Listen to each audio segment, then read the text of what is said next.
This week on the show, it's all about them pips, and back piece. That's right, the competitive feature pack dropped, and it brought with it one of the biggest updates to WW in a long time. I might just be happy about it. We also have what we call news, and Kora got to wear the pin, but still didn't get a spoon. Get to my pin and get ready to push. It's Shadow the Dragon.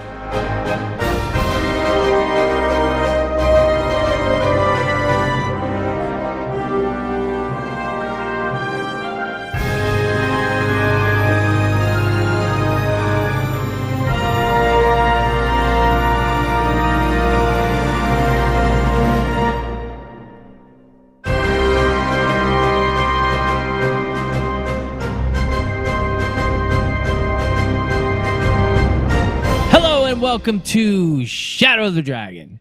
It's episode number 42. And 42! There is no cue for this show.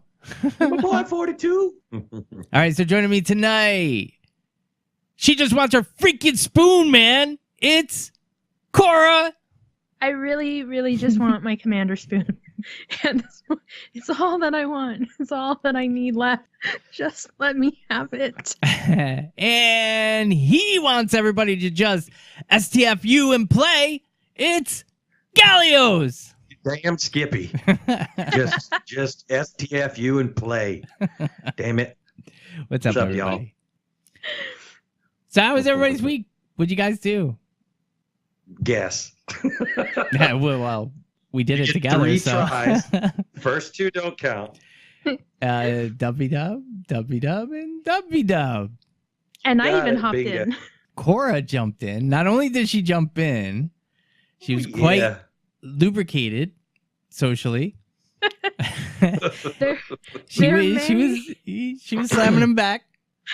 There were F-bombs to be had everywhere. We almost had to close the channel down. That was not that bad. There may have been some slightly intoxicating beverages that were consumed, and by beverages, I just mean one. But it was a blast though. It was so good to hear you in with us. Yeah. It was fun. She even pinned up. I gave her the pin. I put the Dorito on my head. Yeah. It was funny listening to the directions too. You're like, Kora, everybody's following you. Come here. Yeah. Well, what we did was I was leading the group, but the pugs didn't know that because we stay in our own Discord chat, which may have to change if there's so many pugs. It's gonna have to. Yeah.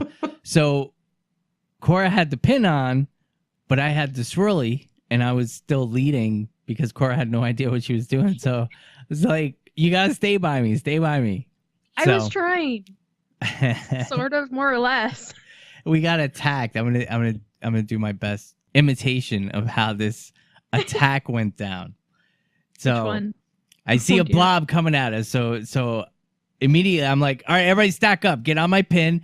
Get ready. They're gonna push. They're gonna kill us. We're gonna get as many as we can. Get ready to push. 3, 2, 1, push. Everybody push. Get on my pin. Get on my pin. Right here. All damage here. All damage here. And I hear Kora go, I don't know what's happening. And he completely threw me. And then we went. It was freaking glorious.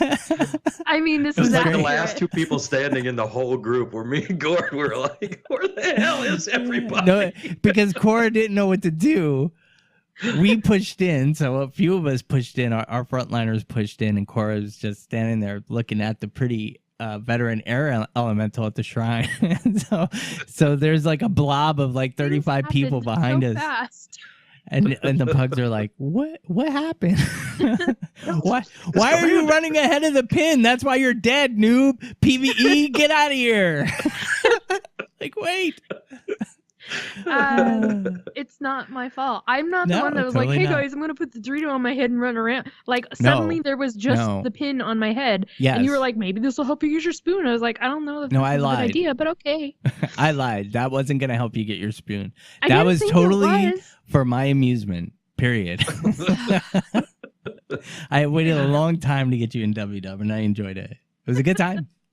It was glorious. I didn't get my spoon, so I'll be back. And I'm now in Jade Quarry. I did the server swap, so I'm JQ. So I will be there with you guys more often, just until I get my spoon. Well, I gotta work it out. I was going to buy a third Guild Wars 2 account, and I decided not to because I'm trying to be tight with my money. I think I'm going to get one, but if I do, I'm going to go to EU, and I didn't know all the politics over there, and apparently started a little war between Levy and the Kitten Theory because she's on UW in Germany, which I guess Levy's on Gandara and hates Underworld for some reason. So I don't know what's going on with that, but I might be jumping over to EU, but I have to work it out because, we'll get into everything in more detail later on in the show. There's a lot to do for Gord, and my Norn is always first. I always take care of Gord first, so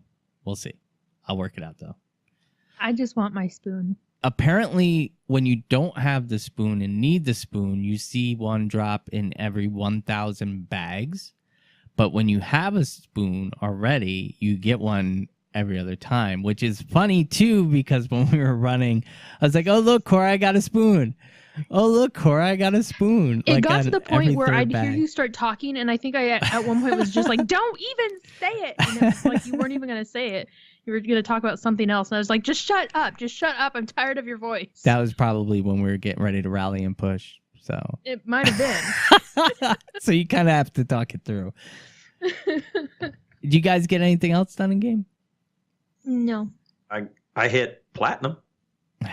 Platinum chest or platinum I got to the platinum level. I'm on the second tier platinum. Wow. Not anymore. It reset tonight. Yeah, well, I mean, I was. You're back to wood. So, which is fine. Everybody was kind of showing off how many tickets they got and everything else, and I was more responsible. I got out of work a little early and came home and did a lot of work for the podcast because I'm doing a lot of personal stuff tonight. So, I didn't. I take it back. I take it back. I did do a thing. Oh, what'd you do? I got my magic carpet glider. Oh, well, we're going to talk about that next segment. I wasn't sure how you're going to feel about that. We'll talk about that next segment. Oh, boy. Well, that's how I was when I saw Warbringer. So, yeah, that was it. Our Discord has really been popping, too. Like, all day long. It was kind of funny. We have a little pot stirrer in there, Dagny, the pot stirrer, who got me to start cursing in our adult channel today, and I'm actually looking for new curses because I get angry a lot. I know it's hard to believe. I get angry a lot. And when I curse, I try to be funny. So I'll say, well, if you want to know what I said, go to Discord and you'll see what I said. Yeah. Because we want to keep this a little family friendly. But so if you have some creative curses, jump into our Discord and go to the general adult only and put them there. Or I mean, mine are creative, but I'm like, they're like Care Bear curses. Oh, okay. So yeah, other than that, I got my pool open finally. I was telling Gallios before the show here in New York, it's for the past 2 weeks, it's been in the mid 50s to low 60s for our high for the past 2 weeks. So I opened the pool late, but whatever. That's the real life stuff. And of course, still working a lot. My contract ends not today, Friday, this coming Friday. So I will be filing for unemployment again. Huzzah! Oh, no extension in the future? I'm sending out my resume and hopefully I'll have something soon. But yeah, unfortunately, I was just told the other week, yeah, we're going to go ahead and not renew the contract. So I was like, great, cool. But that's fine. I mean, it's been pretty slow at work and I have to still be there doing nothing. So, and I hear a lot of people like, oh, but it's fine. You're getting paid at least. I'm like, yeah, I'm glad I'm getting paid at least. Because if I didn't, like, I'd jump out the balcony. I'd rather be busy at a job than be dead. It is horrible to have absolutely nothing to do at your job for 8 to 9 hours a day. You can actually reach and surpass maximum Twitter. Like, you hit that Twitter peak, and then you're like, there's nothing, like, how many times can I check the Twitter moment news? There's nobody else's tweet. Okay, Facebook, Twitter, back to Facebook, Instagram, nope, Twitter, nope. Oh, and then your brain just dies, and you're sitting in your chair twitching. So kind of like Gallios right now. Sorry, All right. I took some medicine. Oh, no, that's fine. Oh. I wish I took some medicine of the green sticky kind, but I didn't. Anyway, all right, so that's going to do it for our intro. We're going to take a quick break, and we'll be right back.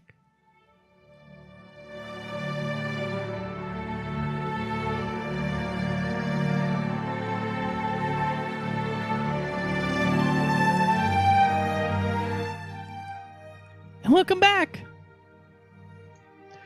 We've been gone a very, very long time. All right, so this week in what we call news, we got a little bit, not a lot. First on the docket is they added the magic carpet glider to the gem shop and Kora squeed. I'm so excited. Oh my god.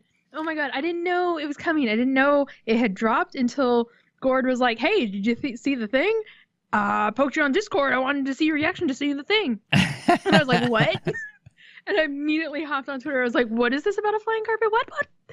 And so as soon as I got home that night, I was like, I'm not even messing around with like, hey, people, I'll draw you a picture of you. No, I'm here. Here's my money internet. I'm taking it at you. Well, it wasn't too bad. It was 400. So there's two things I'm interested in.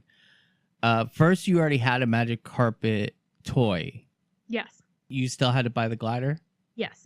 So they're two separate things. It's not like a package. So yeah, well, you can buy. Yeah, that was the one disappointment because before, if you had like the angel wings or the raven, the white feathery rings or the black feathery rings that they did before gliders came out, and then gliders came out, you could just go talk to this NPC and you'd get the glider skin. And they did not do that with this. I'm guessing because it's a toy because it pulls differently, it functions differently. So you can buy the toy individually, you can buy the glider skin individually, or you can buy them as a pack and you get the two items. But yeah, they are two distinct items. But I'm so excited. I've been waiting since gliders were announced for this to happen. I've talked about it many times that I didn't understand. Like, I was like, I get it. There's more graphics. You're going to have to do different code to make your character be in a different position when you're gliding.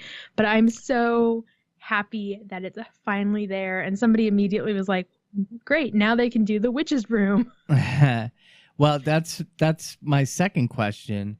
Were you upset your character wasn't posed like it was on the Super Adventure Box glider?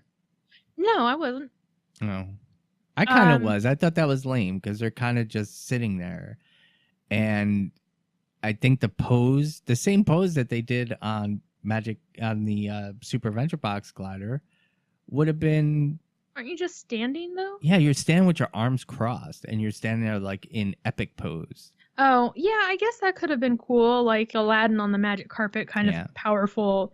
And that's what I was expecting. I was honestly expecting because they had done that, and okay, now we've got a standing position on a glider, they'll just copy that onto the flying carpet, is what I was expecting. So seeing a different pose, I was like, oh, they had to do more work for that. And I'm trying to recall if that was the pose that was when you use the toy, and I rarely used the toy, so I can't recall.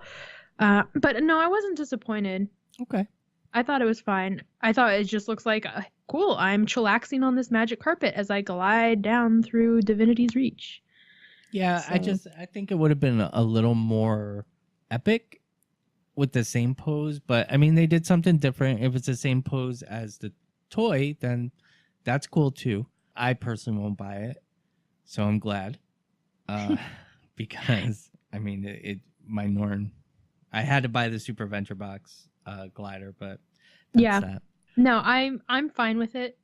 I think it's kind of cool that they've got now, besides just having the standard, okay, you're face down and flying through the air with backpack glider and the Adventure Box standing up, now they've got this other option of, or you could be just sitting down relaxed. So you've got these three glider positions that they can then start to do other glider skins where you can be standing in that power pose, or other gliders that you're sitting on something and coasting down. So that gives you different options if you don't want to be standing, or you don't want to be sitting, or you don't want to be face down with wings or whatever. I think that's kind of cool that there are now three positions. So Yeah, no, I agree. The next item on the docket is siege weapon decorations are now available for the guild hall. So you can get your katas, your arrow cards, your golems, your everything siege related to WW, and you can throw it in your guild hall. So Cypher from the guild threw up a couple of golems in our war room. I got an arrow card or a ballista that I put in, but I didn't set it up. So I didn't set mine up yet either. Yeah. I just picked it so I could see what it was given. Yeah, but it's pretty cool. It's pretty neat. It's nice to have that stuff. More decorations are good, and it's nice to see that they're putting that stuff in. And that's appreciated because it does take time, and it's nice to see people work on things other than the gem shop. But anyway, and you get those in World v World, by the way. Yeah, that's how you get them. Yeah. And we'll explain that a little more in detail later. We're not going to go too much into the big news, really. The competitive mission pack did drop. We're not going to go too deep into that because we're going to break down the patch notes and then everything else in the next segment. So, all right. And the next thing on the docket is Radiant chest pieces, which Radiant armor is only available through AP levels, and you don't get your last piece of Radiant armor until you have to choose between Radiant or Hellfire at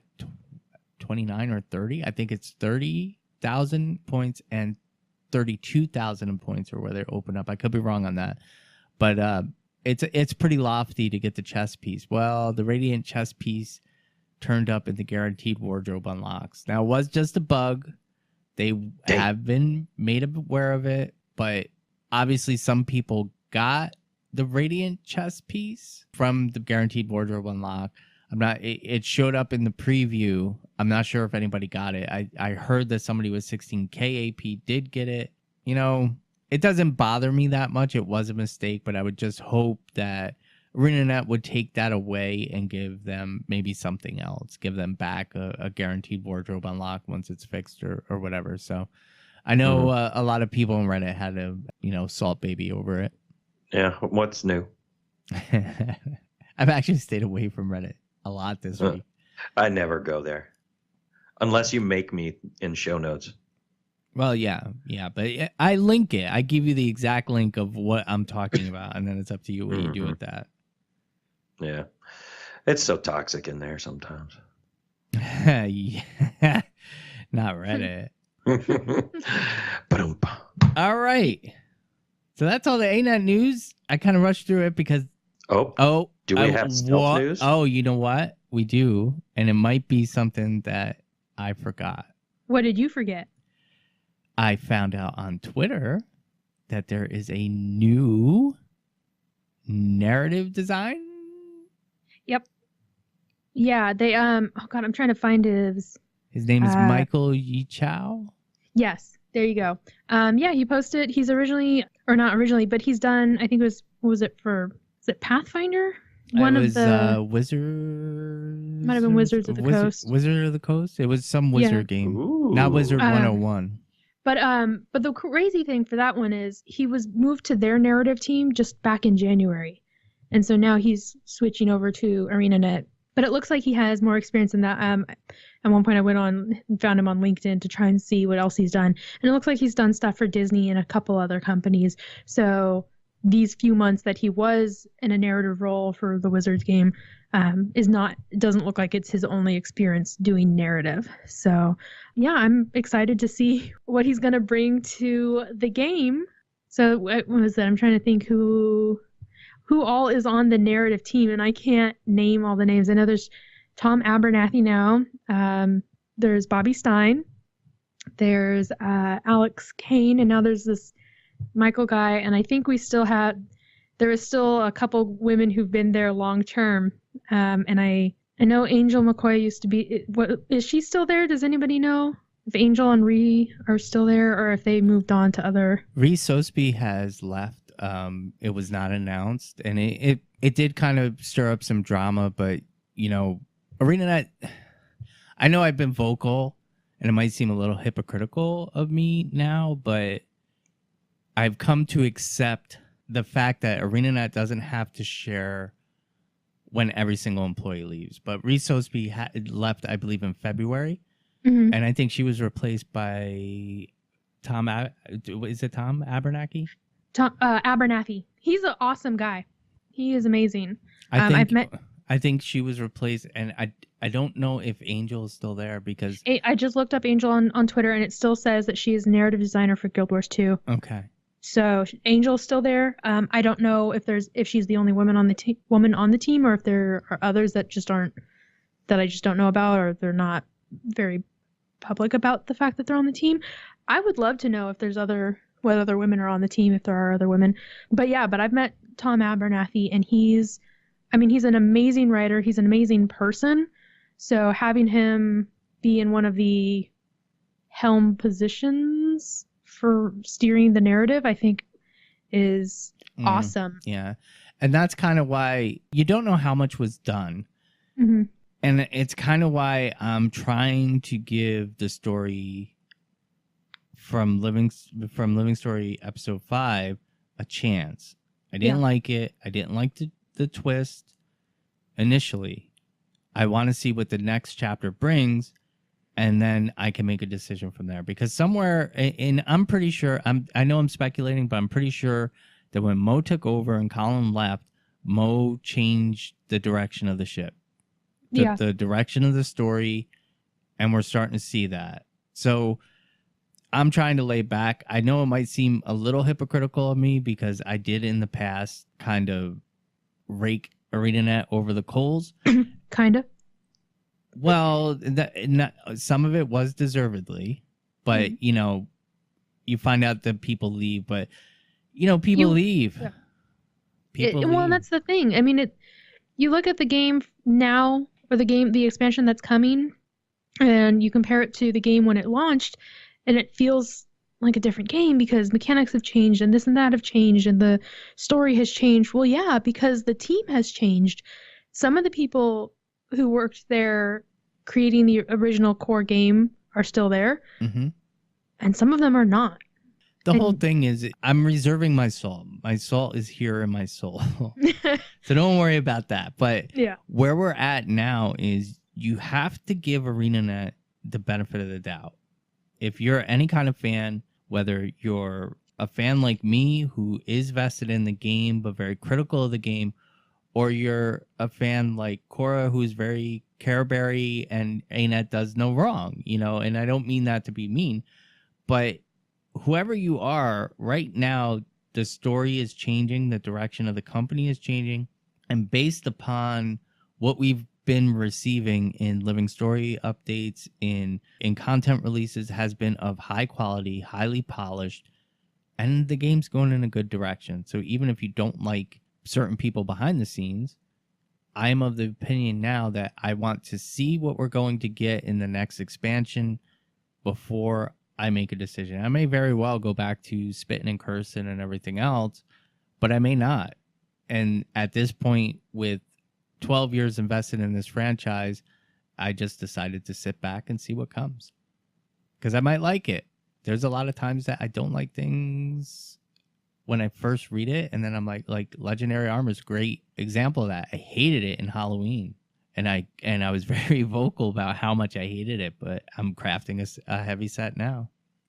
It sort of reminds me when I was a child, my mom would take me clothing shopping, and she'd show me something on the hanger, and I'd be like, ew, I hate that. And then she'd make me try it on anyways. And as soon as I got it on, I was like, all right, yeah, this is kind of cool. So it's sort of like that. Sometimes you just need your mom to be like, just go try it on. So. Yeah, this is Mom. How the Gallios approaches all things in life. And I don't mean that to my mom. I love my mom very much. Yeah. It was a joke. All right, so the last love bit. Mom. The last bit. Shout out to Mom. I love my mom. Oh, maybe nobody heard my "screw you, mom" joke. No, I didn't. So now it makes more sense. All right.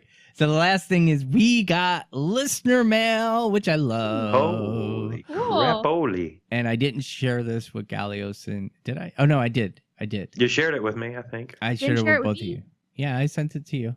If you mailed it to me, I don't check my mail very well. Okay. Well, we got a email from one of our listeners, Larathia, and I hope I didn't butcher that. So Larathia writes, it's come up in several of your recent podcasts, this theory that Jenna is possibly corrupted by Kralkatorrik.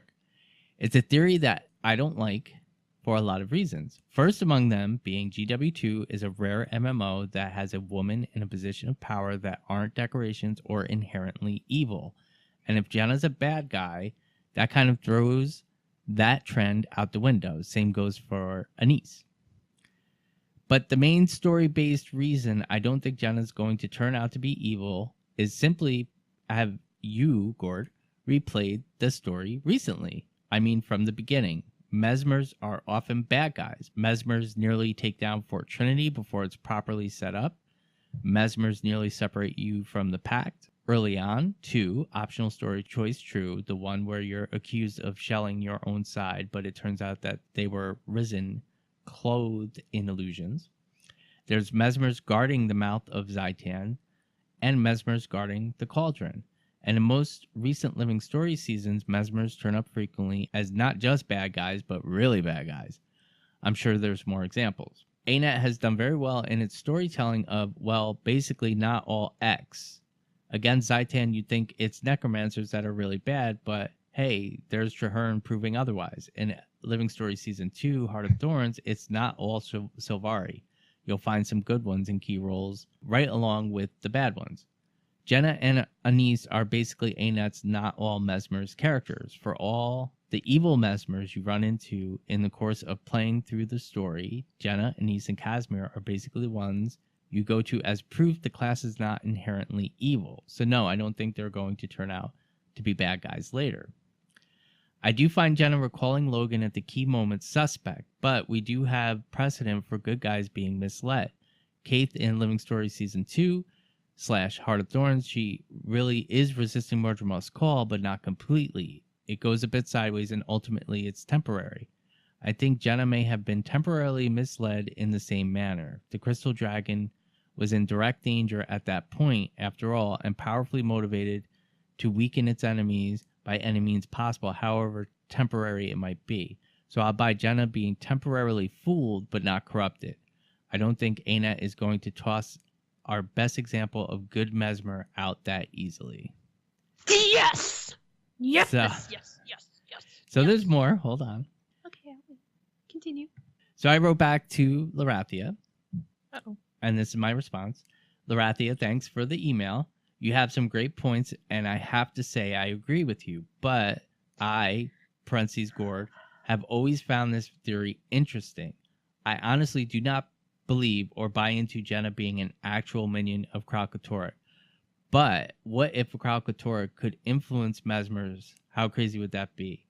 I guess that is the part that's really grabbed me. It would be terrifying if an Elder Dragon could influence someone from afar while under attack and in mortal peril.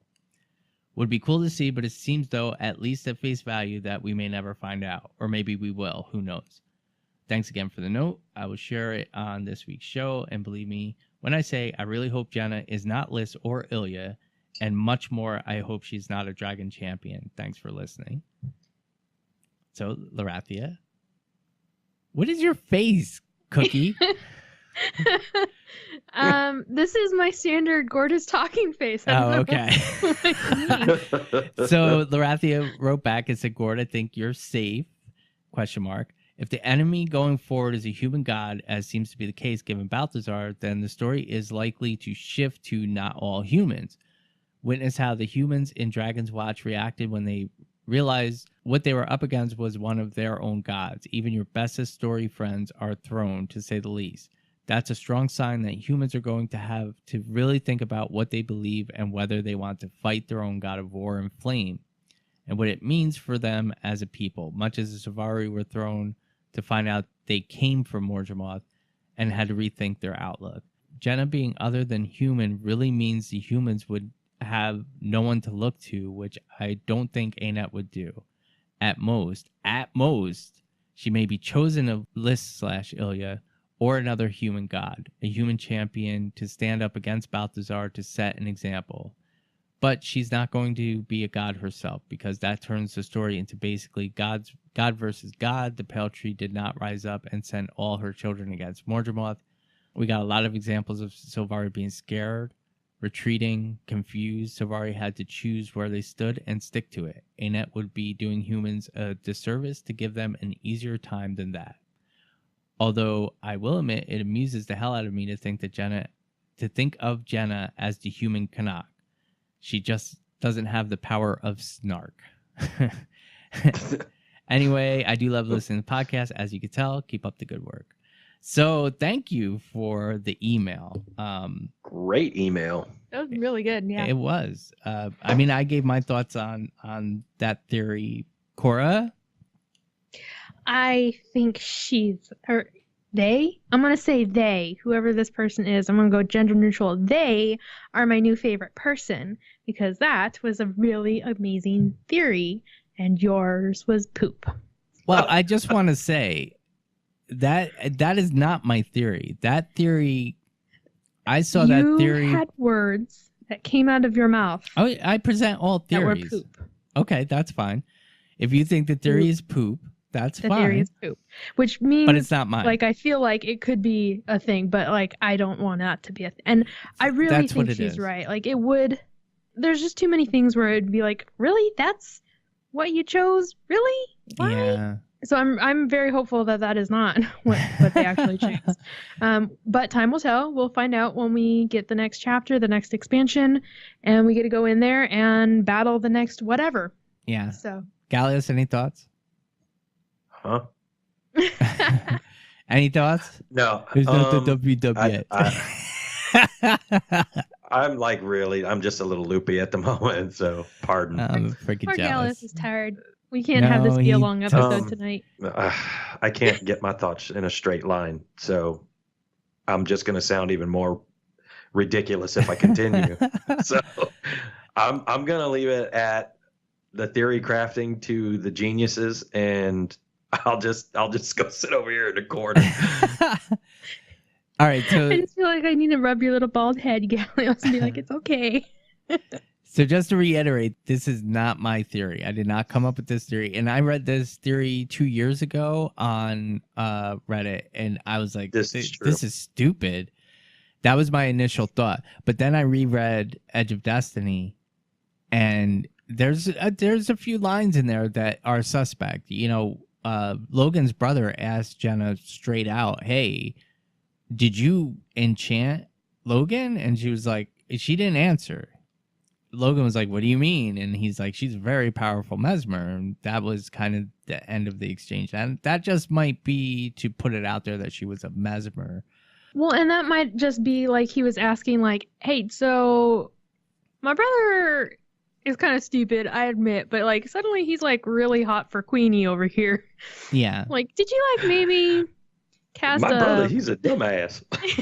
Yeah, did you maybe cast like a love spell? So, I mean, it might to make him want to be your champion. I feel like it was more like a that thing, not a like. Well, but and she was very young and. No, that's fine. I understand all that, but it does plant a seed for this theory to take root, and maybe that's what they wanted to do. And I hope not. I really hope it was more like them both being so young is like Logan looking at her as. This is my the beautiful damsel in distress in the tower that I need to rescue. And she's like, here's my knight in shining armor that I need to help defend me because nobody else has got my back. Mm-hmm. So to guarantee that he is here for me and will come when I need him, maybe here's a little sprinkling of magic dust. I think it's more likely that Jenna was influenced through the chaos magic that mesmers tap into that Kralkatora controls. I think it's more likely I'm going to throw a teddy bear stuffed with rocks at your face. Why? Why would that be such a horrible thing? I hate that as a theory because it takes away... No. Okay. For me, here's what it does. Having your own agency doesn't mean you always make the right choices.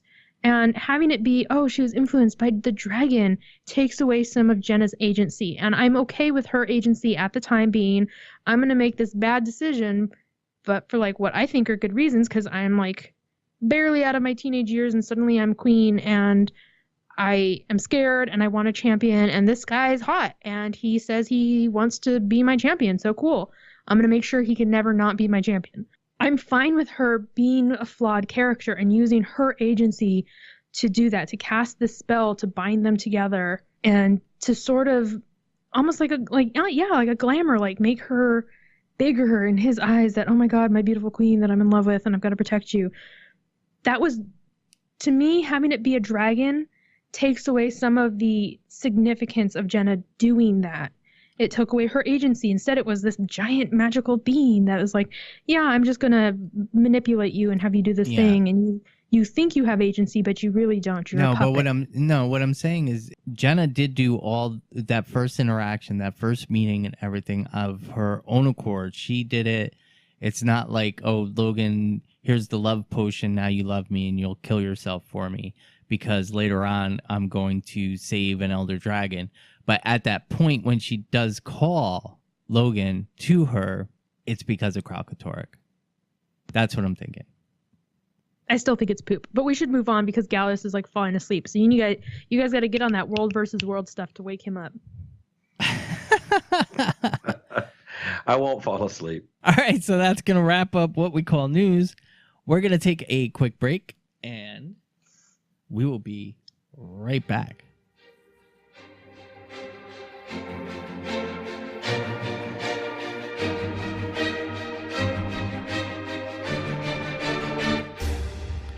And we're back. Now we get to talk about the real stuff. Get down to the meat and the potatoes. The meat and taters.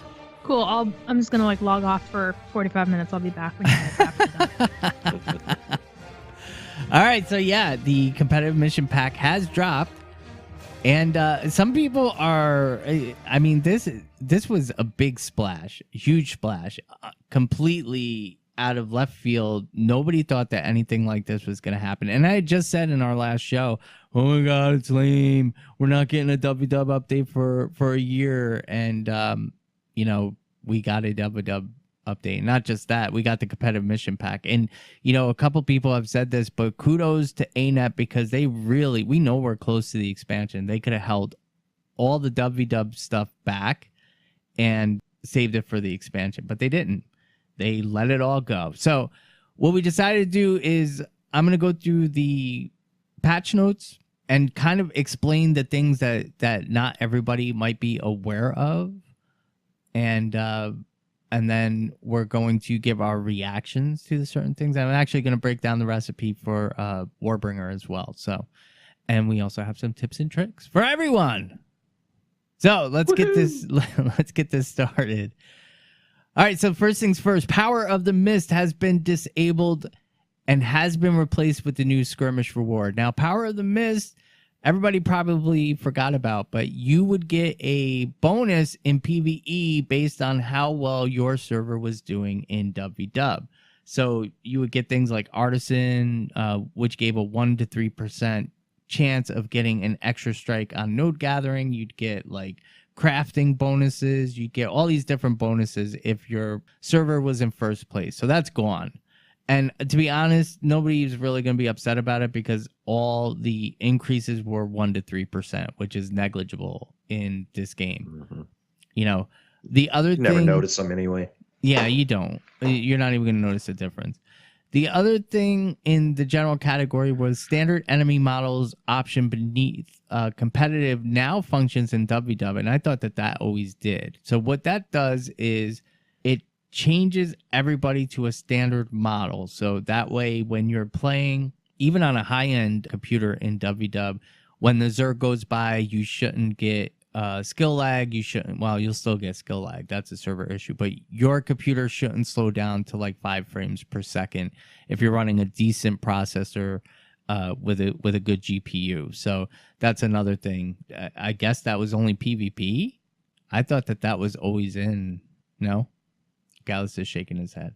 All right, so that's it for the general. So now the meat and taters. So the first things first, skirmish rewards. So the WW match overview tab has been reworked to include the new skirmish reward track. So the skirmish reward track is just like the PvP reward track. Say that 5 times fast. So you start off with wood, which only requires maybe 20 pips, and then you move up to bronze, which requires 30 pips, and then you move up to silver, which requires 40 pips, and then gold, and then platinum, and then mithril, and then diamond, and whatever it is.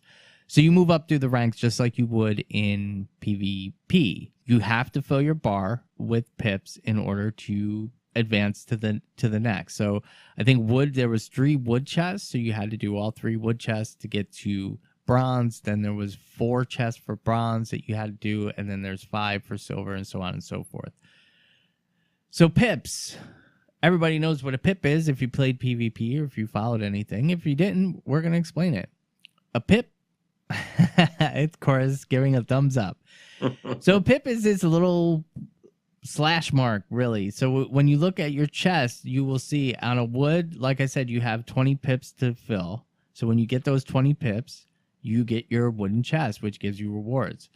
So the way you earn pips in WW is by your world's position during the current skirmish, which is the 2-hour time frame in the match, if you're first, second, or third. So if you're in first place, you get 3 pips, second place, 2 pips, third place, 1 pip. Your own personal WW rank. So the way it works with WW rank, you have to be at WW rank 150 before you start earning pips. From 150 to 500, I believe it is, you get 1 pip. From 500 to 1390 something, you get 2 pips. And you keep going on and on and on up to the max level, which is 10,000 rank in WW. And that, I believe, gets you up to 6 pips. Now, that's base pips.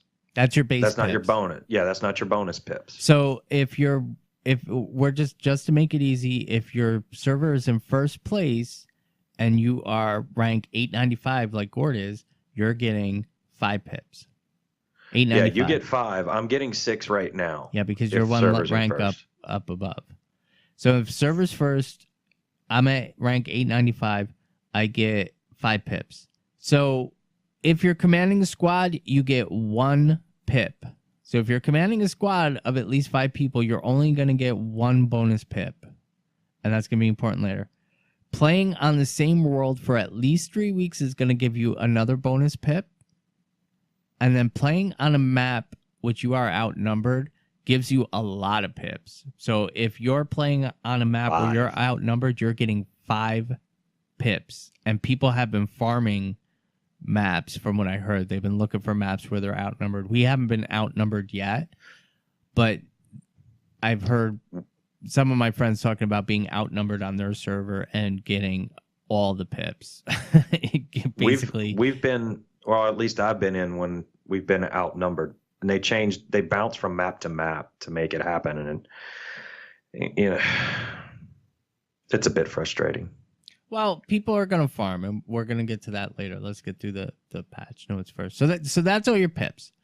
So pips cannot be earned if you've recently transferred. You have to play through one full 1 week match, and you have to be on the server for 3 weeks.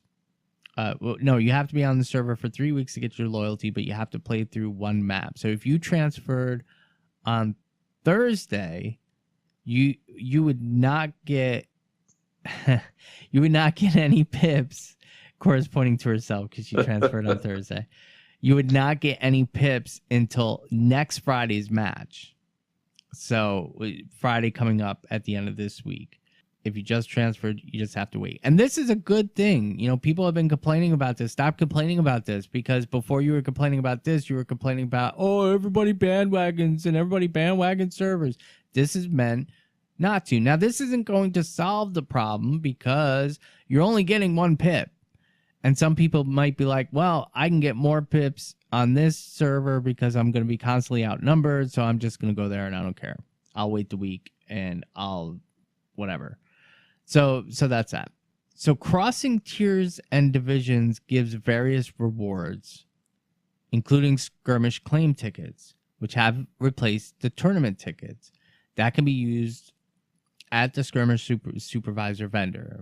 The skirmish supervisor vendor has replaced the battle historian on all WW maps, and this vendor sells ascended and exotic WW gear including the brand new Triumphant Heroes armor and Mistforged Triumphant Heroes armor, along with improvements to tactics, siege decorations, tricks, traps, food, and more. And I don't know why anybody would trade in their skirmish tickets for tricks and traps or even food, because we'll get to that. Another change. Provisioner taken. Yeah. Another change to the UI was now you have a match history. So the second tab in the WW match overview now displays the war score, victory points, and kill death stats throughout the entire match. So it's easier to track how well your world is doing. That's a nice feature. They did an improved looking for group to promote squads and parties in WW. I mean, okay. That's great, but I don't know of anyone that uses looking for group for WW. So I don't want to poop on their parade, but yeah. This can be disabled by unselecting automatically expand looking for group preview. So there's that. Now the real meat and taters. The legendary WW backpack Warbringer is now obtainable, and this effing thing is a beast that is worthy of my freaking Norn. Finally, no stained glass wings. Shove them. I don't want them. I want this back piece. Period. When I get ad infinitum, I'm going to skin it with this skin. I love this thing. It is pretty awesome. It's freaking epic. Well, it's up my alley. It fits my Norn very well. So the legendary WW backpack Warbringer is now attainable. You can talk to Commander Warraiser in any of the WW maps to purchase tiers 1 through 4 of the wings. And Commander Warraiser now sells the Commander's Compendium. So this, again, is similar to the PvP wings, except it's kind of tied. So with the PvP wings, you had to do certain achievements in each season. There's season 1 through 4, I believe, was the structure for PvP. But you had to do these, and once you did it, you would get an item that you had to mix in the Mystic Forge with something else, and that would make another item, but it would also give you the wings. So when you're done and you have all 4 wings, you throw all 4 of those wings into the Mystic Forge, and that gives you the precursor. Well, you have to throw it in the Mystic Forge. We'll get into the recipe later.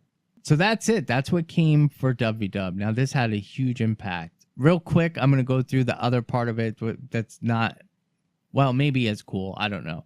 Structured PvP is also part of the 2017 competitive feature pack and has its own stuff coming later this month. So in general, the Shards of Glory converter can now be used a consistent 5 times per day. And audio cues have been added to capture points. That's interesting. I want to see what that's all about. It doesn't go into too much detail in patch notes, but we'll see. League Season 7 is going to begin June 13th. So that's this upcoming Tuesday, tomorrow. The mini Princess Llama has been added to the Llama mini choice box, giving out for the final Byzantium chest for League Season 7. The Llama is also available from the League vendor, but you must have already unlocked the miniature before purchasing additional ones. They've revised the number of Ascended Shards of Glory given out in League chests for Season 7 as follows. So for Cerulean chests, you get 25. Jasper gives 50. Saffron gives 75. Persimmon gives 75, Amaranth gives 75, and Byzantium, which is the repeatable chest, gives 100. The final chest in Persimmon, Amaranth, and Byzantium, which is the Byzantium chest is now repeatable, now give a box containing 1 Grandmaster mark of a player's choice. That's cool right there. That's it. That is money in the bank, because that's a lot of leather that's saving you. In Season 5, ANET decreased the volatility during placement matches. This had an unintended effect of making it harder to reach Platinum and Legendary as such. So they've revised the tiers for each rank. So for Bronze, the minimum rating is 0. The max rating is 899 for Bronze. Silver is 900. And The max rating is 1199 gold. Minimum rating is 1200. Max rating is 1499. Platinum minimum is 1500. And the maximum is 1799. And for legendary, you need 1800 rank points. And that's awarded out through wins, losses, and everything else. So there were some changes to League vendors, to Eternal Coliseum and Revenge of the Capricorn. And that was that. So we are getting our next patch on June 13th. And that's going to be the PvP stuff. So that's everything that came. So before we start getting into details, I wanted to kind of bring everybody through Warcry and Warbringer. So Warcry is the precursor for the Warbringer backpack. These are pretty easy. Well, I won't say easy to get, but depending on how much you play, really all you need to get these 4 components are the skirmish tickets. So for the first tier, you need 350 skirmish tickets, and that's for Recruit's Wings of War. And now the cool thing about it is when you get your 350 tickets, you can throw the Recruit's Wings of War on. The only thing is it's a fine, so it's a blue. So you're probably going to just skin your Ascended backpack. The next level is the Soldier's Wings of War. It's not a huge difference. It's the same skin with 2 spears coming out of the top. This one costs 525 skirmish skirmish tickets. The third level is the General's Wings of War, and that will cost you 700 skirmish tickets. See the trend? The final is the Commander's Wings of War. It doesn't have a cost for that. It's blank on the wiki, so I'm assuming it's going to be 1,000 skirmish tickets. That's what I'm thinking. And this is only available if you are at least WW rank 350, you unlock the General's Wings of War, and you own a Commander's Icon. So you do have to pay the 300, or is it 400 gold or 300 gold? For the Commander, 300 gold. 300 gold for the Commander's Icon. You do have to have that in order to get this back piece. Warcry, the precursor, looks almost the same as Warbringer, which I thought was There's amazing. more flames. There's more flames on Warbringer. I think that's the only difference I noticed. But in order to get Warcry, once you have everything, you put all 4 of the wings into the Mystic Forge, and you end up with Warcry. That gives you your precursor. So once you have Warcry, the crafting for the legendary, again, is really not that bad.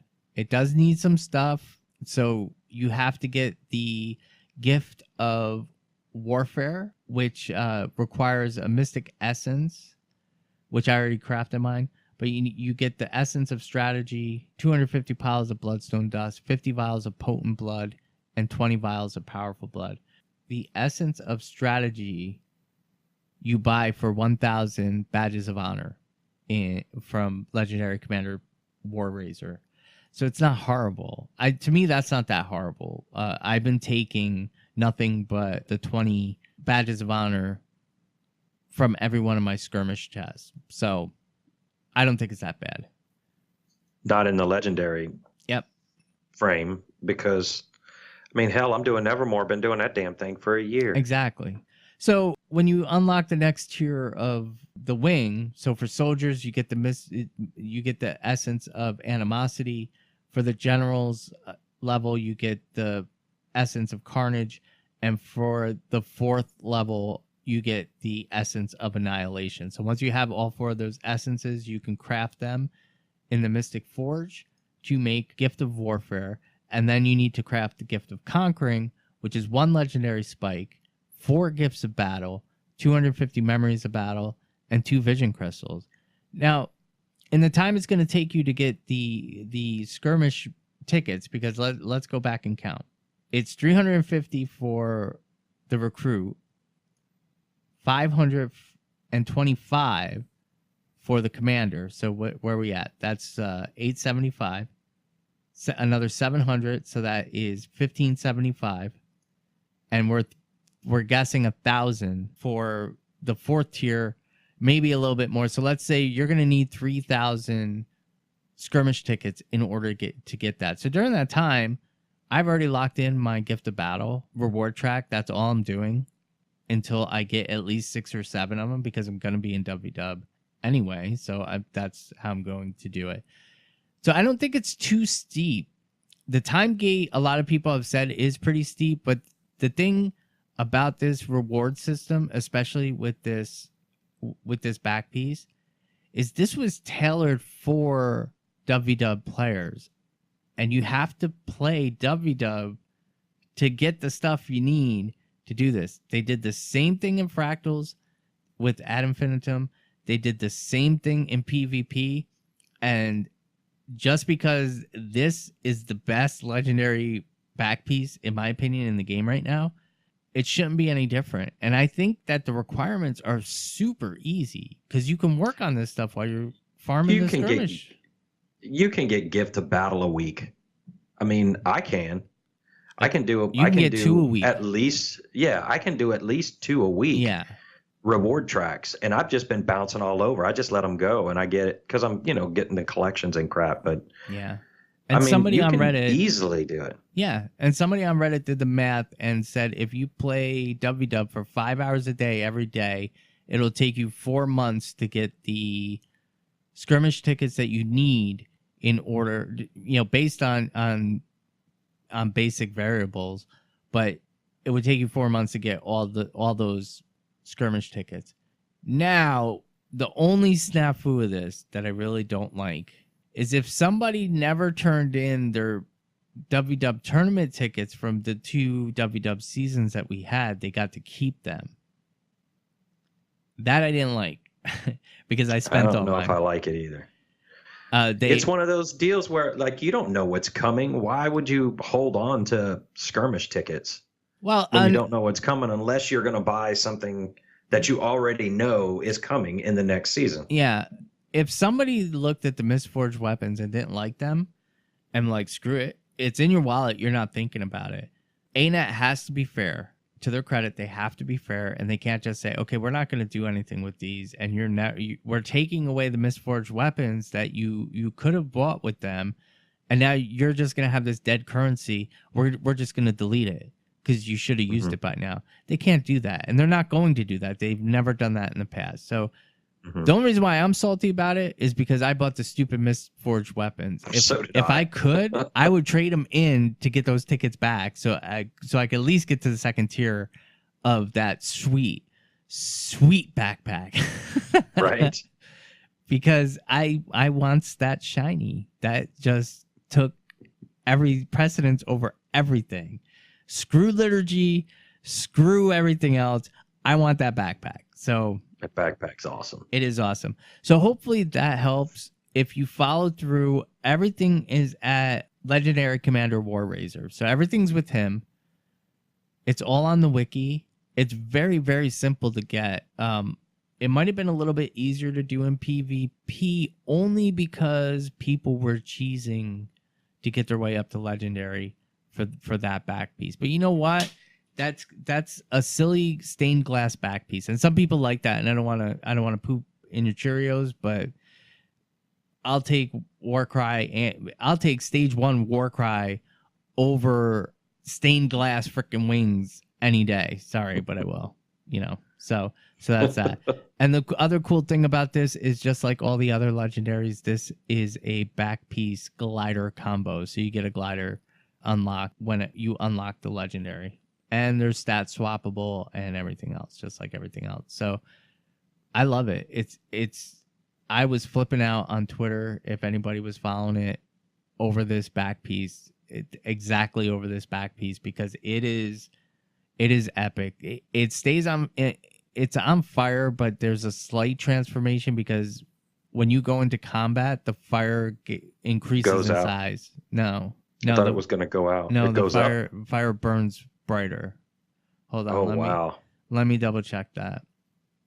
I thought it was the opposite. I thought it was the opposite way. No, Warbringer. No. In passive mode, there is some fire, but it's mainly smoke coming out of, at least looking at the picture.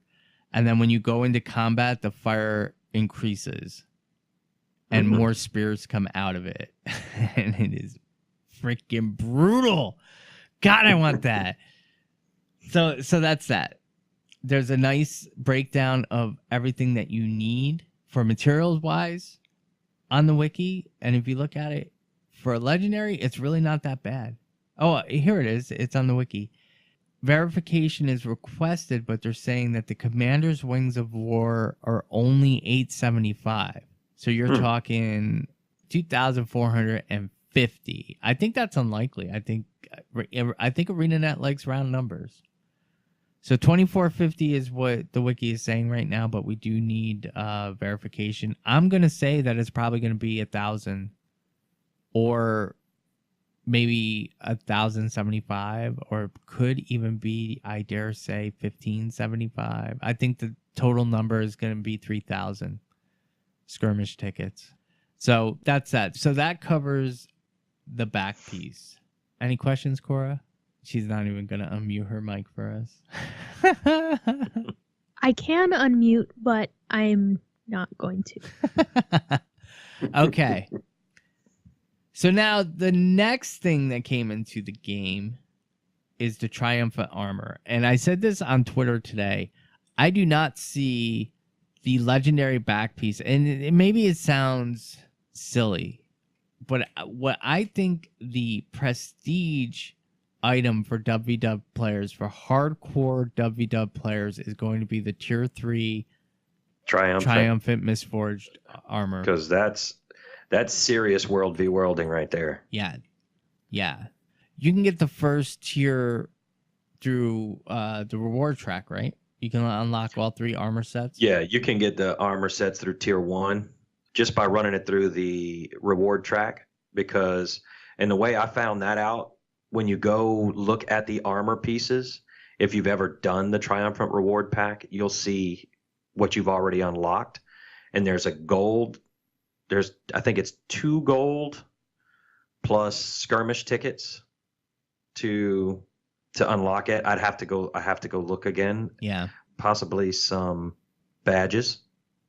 But I'm trying to go off of memory, off of what I saw the other day. But I didn't spend a lot of time in it. I just kind of went and looked at it because, it's new shiny. Yeah, you got it. It's a little more expensive. So the Triumphant Hero's Mask, which is the light helm, goes for 2 gold plus 3 Grandmaster Tailor's Marks plus 175 WW Skirmish Claim tickets and 250 Memories of Battle.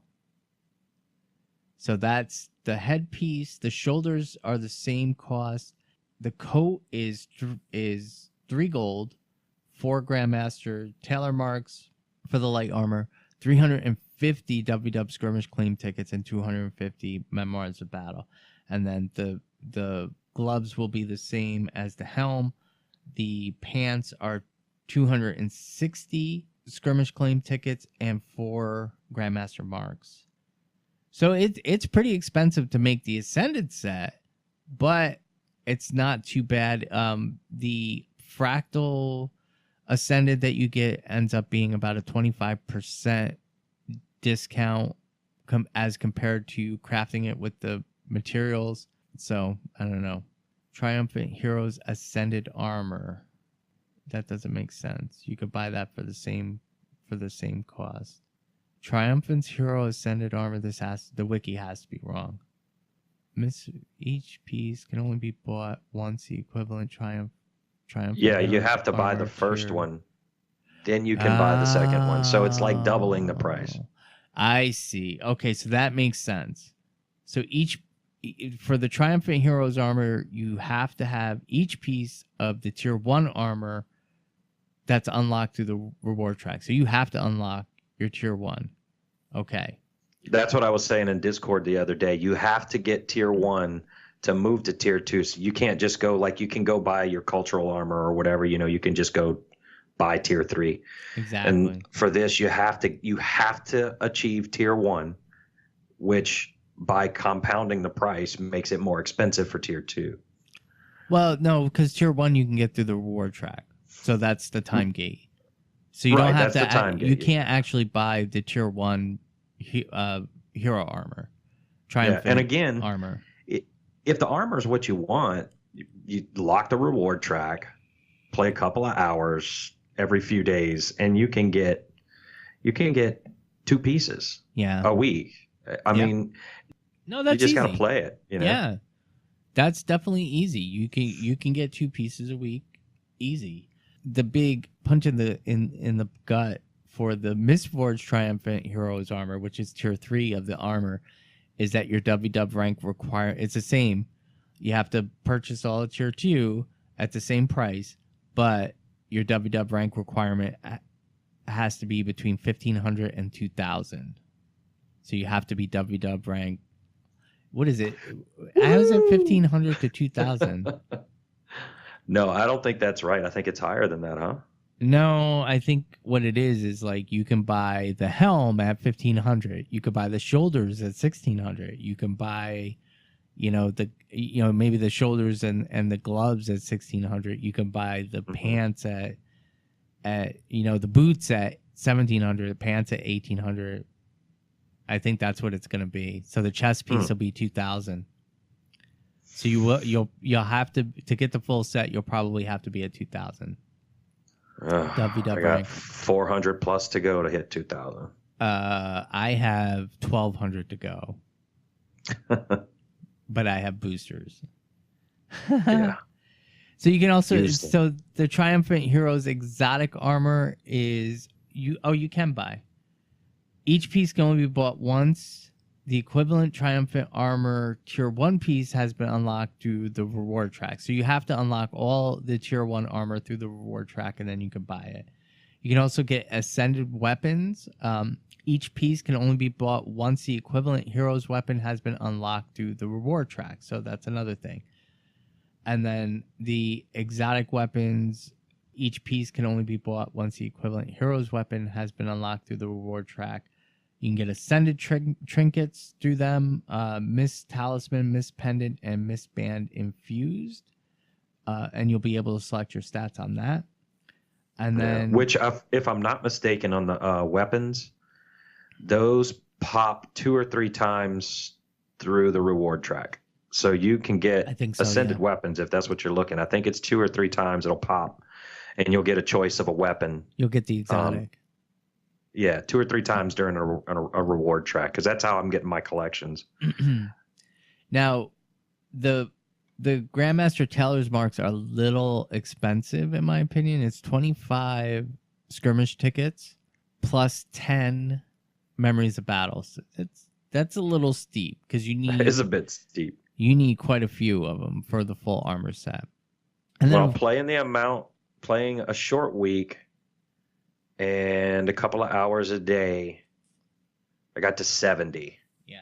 So I think they said you max at 125 or something like that per week. Yeah, so it's time gated that way, which is kind of silly. Or not. Maybe not. I don't know. But you can get ascended trinkets as well as the Grandmaster Tailor's mark. That's 25 with 10 memories of battle. You can get infusions, which I don't know why you would buy the infusions this way when you could just spend laurels to get them. Those are 45 claim tickets plus 20 memories of battle each. I just buy them with laurels. And then you can get improvement in tactic packs, WW Siege decoration case, Superior Siege blueprint, blah, blah, blah, blah, blah, mini Dolyak, endless Dolyak calf tonic, the memory gobbler, which you don't even waste your money on. That's 350 tickets plus 250 memories of battle, so that you can, and it works like Maudry and all those silly things. I wouldn't even bother. And then a single-use ascended salvage tool is 10 claim tickets and 20 memories of battle. Yeah, I'll get mine from Fractals. Thank you. So that's going through the armor. Like I said, that's really the prestige, because when you see somebody in tier 3, you know they're at a minimum of 2,000 WW rank, which is a pretty big deal. They've been playing for quite a long time. So the way that these are set up, again, is really, really cool. I love the way this is set up. I feel like, and maybe it's just because I have a history with WW, but I feel like this is the first reward track released in game that really rewards people for playing the game mode. I don't think PvP did, but to be fair, a lot of people were able to cheese their way up to legendary a few seasons because of the stronghold trick that people were using. And I don't know how I feel about that. So, but I really think that this reward track absolutely really does reward players. So, yeah, I gotta agree. I like it. I like the way it's set up. I'm having fun. It's like I keep watching the I put the little track online and I keep watching it. I keep watching it so I know when the next pip's coming. yeah. Well, So, the pip goes so fast. When you're in there and you're just playing, it goes really quick. you don't even notice it. Yeah, it's not even about noticing it. It's just it comes. I'm like, God, another pip again? More pips? More? Yeah, that's what I got mean another by you chest? don't notice it. You don't notice the time going by, Exactly. you know? So just get in and play and have fun. And STFU. the time means nothing. Well, we got in there. I what was it? 7 o'clock, Yeah. and I really didn't think that we would play very long because I normally don't play very long, simply because of RL. And at 10 o'clock, my wife's like, "I thought you were supposed to stop at 8." I was like, oh shit! So sorry. But it was a lot of fun. We tried to keep our group fun because you know what? The way I see it, when you're pinning, you're only getting one extra pip. That's it. Mm-hmm. So I asked our group who has a commander's tag, and we passed our commander tag around. And at first everybody's kind of like, and I said, no, you don't have to lead. I'll lead. We just want to give you the opportunity to get the bonus pip. Right. The only time leadership changed is when I wore it, and that was it. Yeah. And the rest of the time, people need to get used to that because Gallios' style of commanding is completely different from my style of commanding.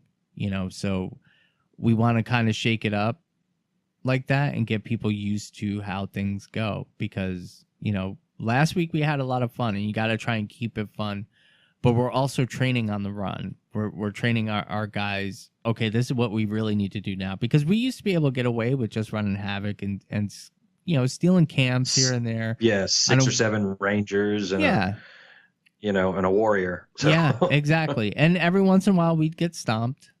We'd get face rolled, but we were just running around, grabbing assets, backcapping, looking for different things. But there's so many people on the map now that you really have to be prepared to fight at all times with, you have to bring your A game. And, so that's what we're training our guildies for.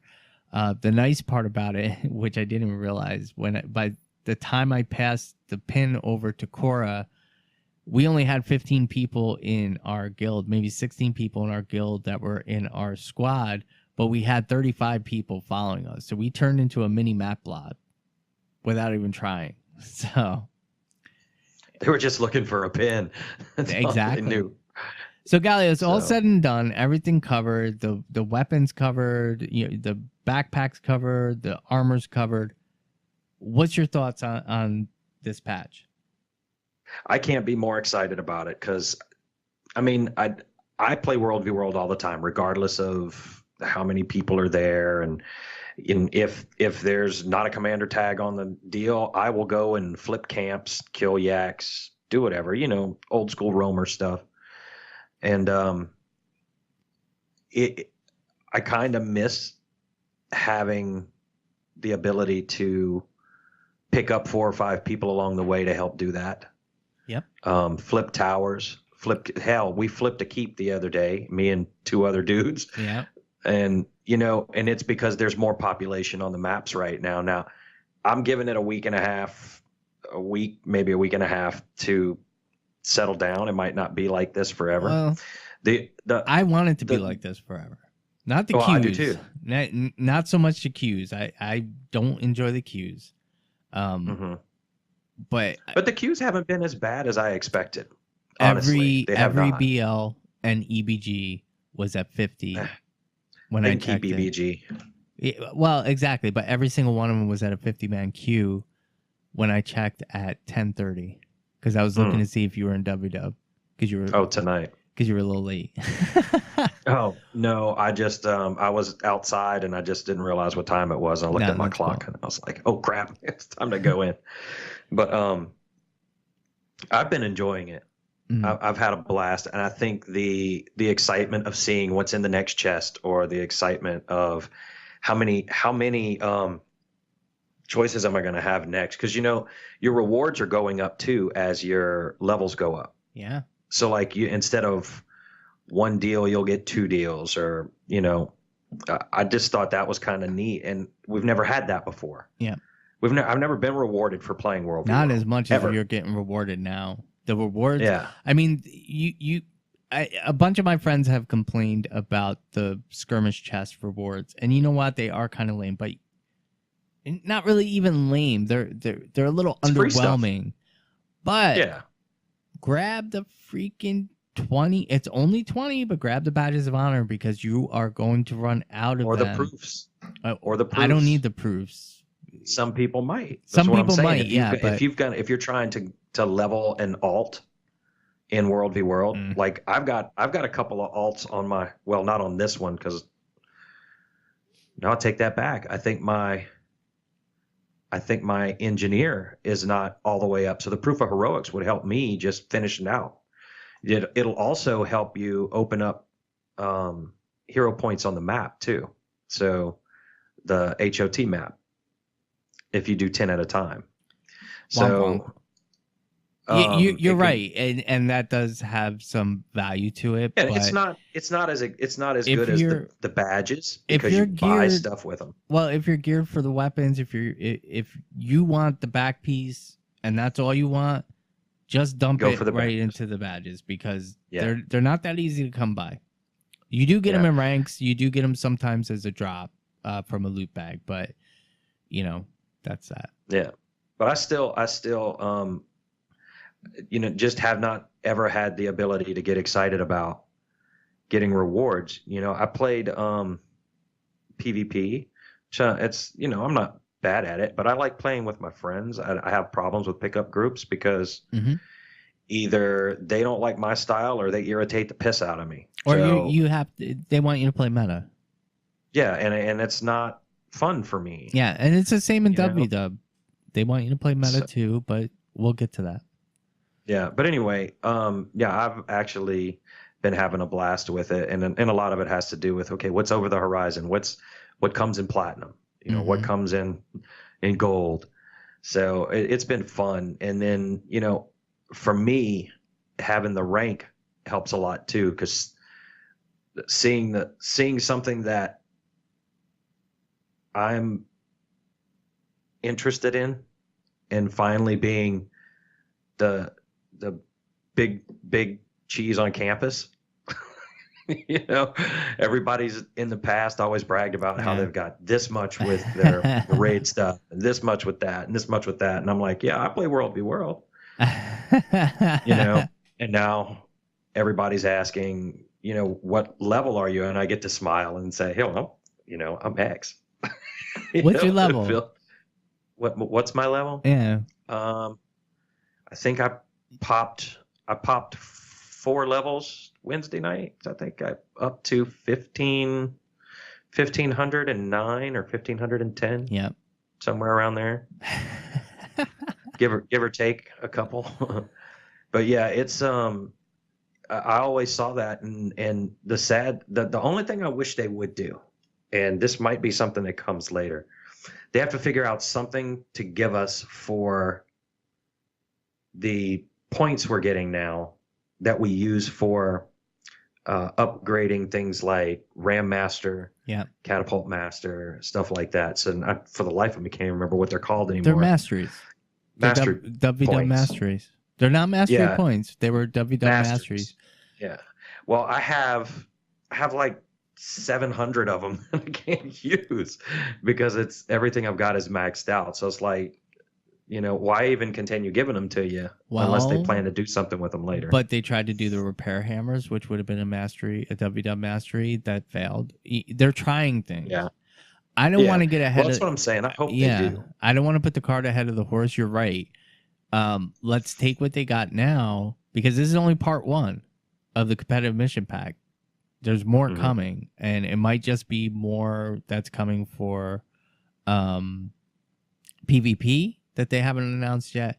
It might be, and that's the end of it. It could be more WW changes. They said we have updates coming by the end of the year, so we don't know what else is coming. So let's take what we got. For me, I love this. I know that people, I've been kind of going back and forth with people on Twitter. A lot of people are complaining about the queues and everything else. And I'm actually going to share some tips and tricks. And I want to say, too, Relics of War put their episode out, episode 201. I think it came out yesterday or today. I'm not sure. But Spirit had some really good tips, too. So make sure you check them out.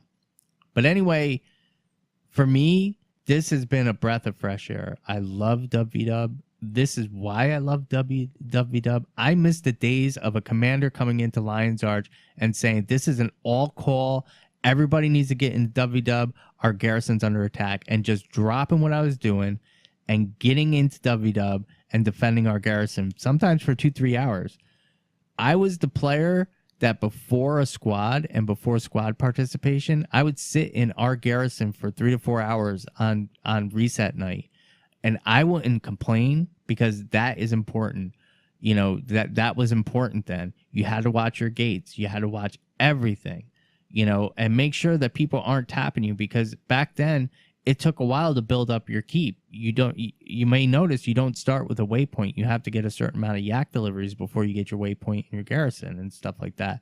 I was that guy that sat there, and I had some commanders who would pay me 20, 30 gold for sitting there. They pay me 10 gold an hour to sit there and watch. Spartan, once I started Zerg fighting, I ran a lot with the commander. His name was Spartan. I don't remember his exact in-game name. Golden Spartan. Yeah, he ran under a different name. That's why I don't remember it. But he really appreciated people that did that, and that's kind of how I got brought into commander training and everything else back in the day. So I thought it built a loyalty at that time. It did. But that's how I came up in WW. They would say, hey, I need 5 to go to North Camp. I'd be the first X every single time to break away from the Zerg and everything else. So this now was great. We went into JQBL, which is the Desert Borderland, which I hate.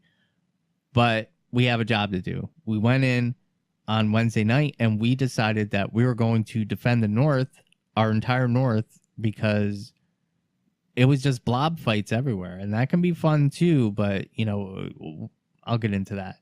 I love this patch, not just because of the Warbringer back piece, not just because they finally put out all 3 tiers of the WW armor set, not even just because of the way the rewards are structured that really make you feel like you're rewarded for putting time into WW.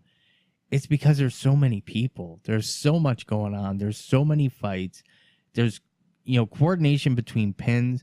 I jumped in on Wednesday. I was home from work, and I jumped in, and I ended up running with Fox for 6 hours. And I was scouting for him. I was just doing everything that I could do. You right there, Gallios? Sorry.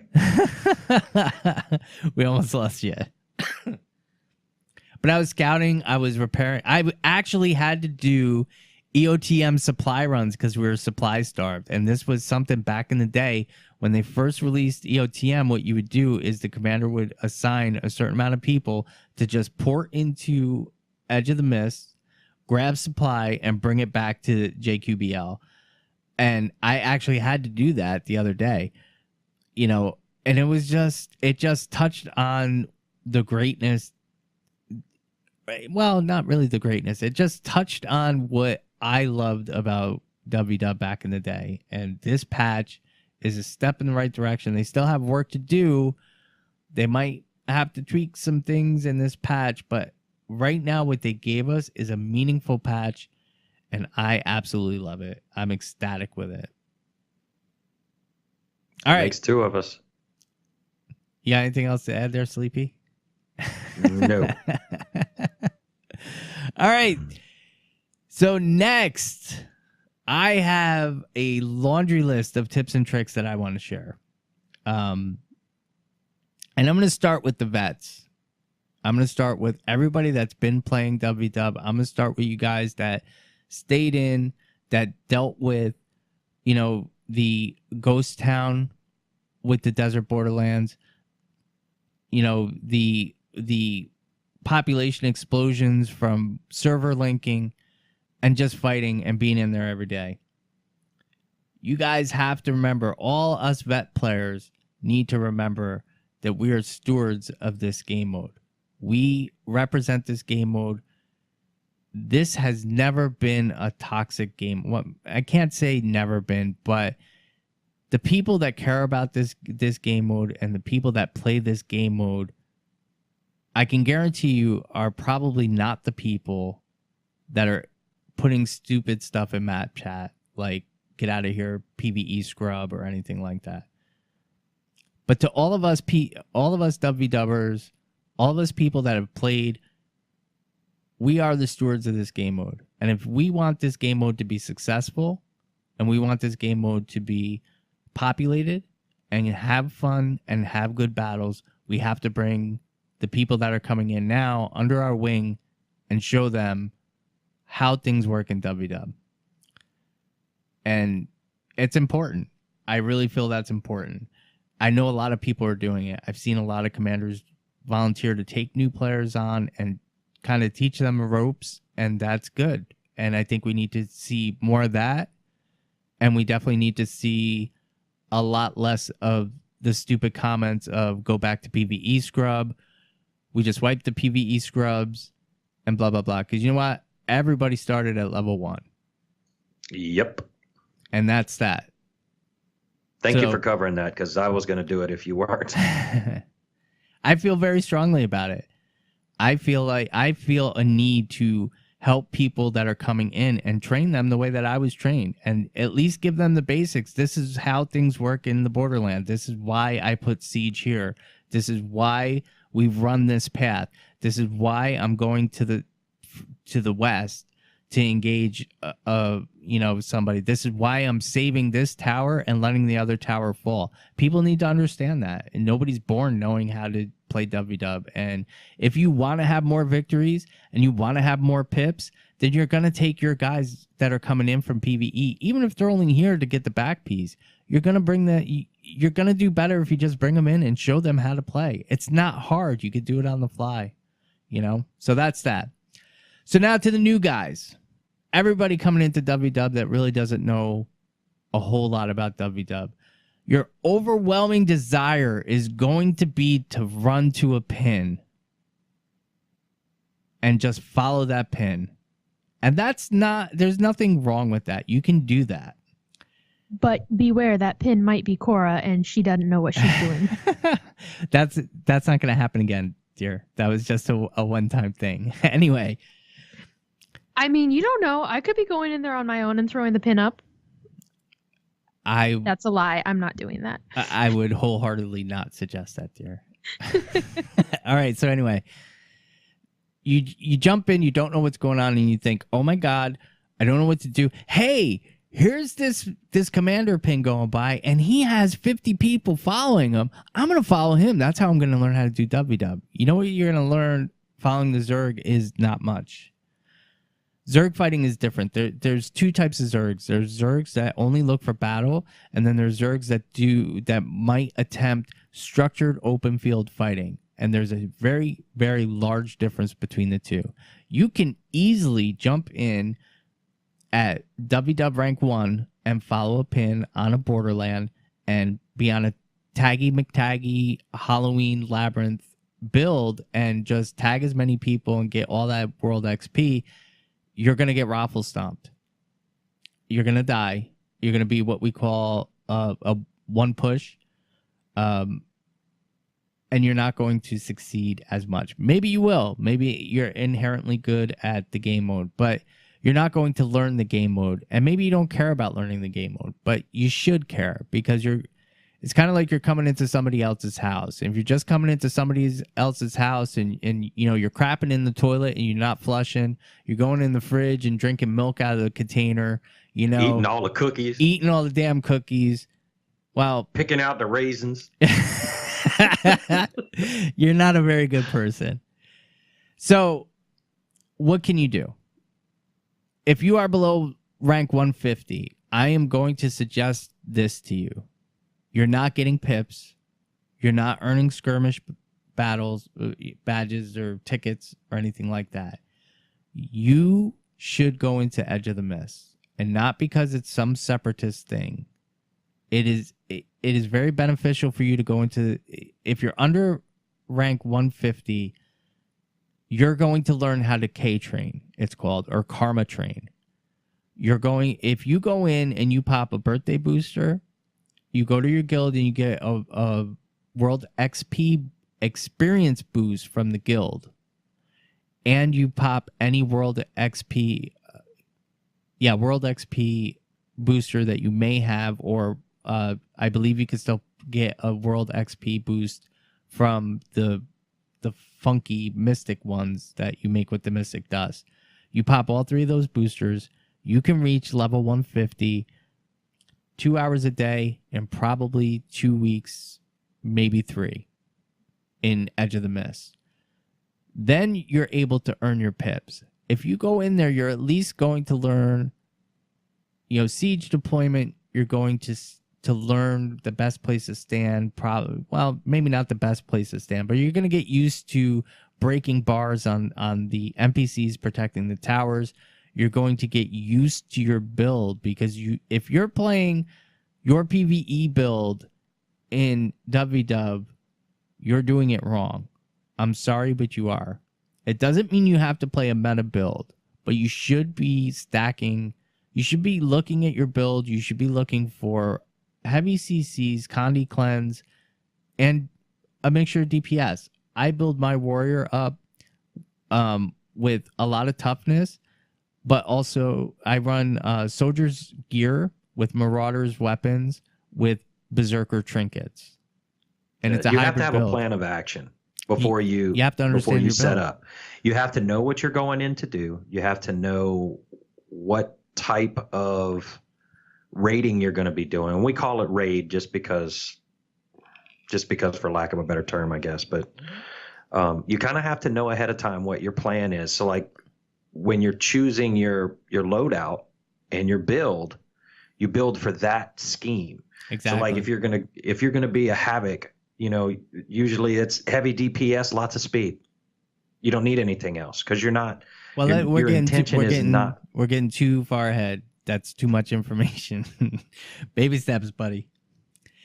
So under 150, go to EOTM. Pick your build. If you're just gonna grab a build for meta battle and jump into the borderland, it's going to be slower for you to gain your rank, and that is what's important below 150.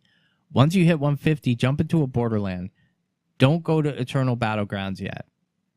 That is kind of the elite sparring area. That's where all the heavy battles are. That's where Stonemas Castle is.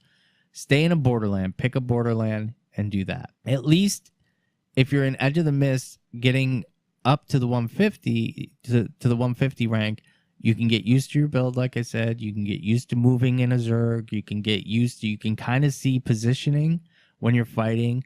You can test the theory of front line, back line, midline, and where you should be, and so on and so forth. You can learn how to follow directions from text if you're nervous about getting into a Discord, because commanders get intense. And it's just the heat of battle, you know, so you can get used to all those things. Anything you want to add, Gallios? Keep going. Keep going.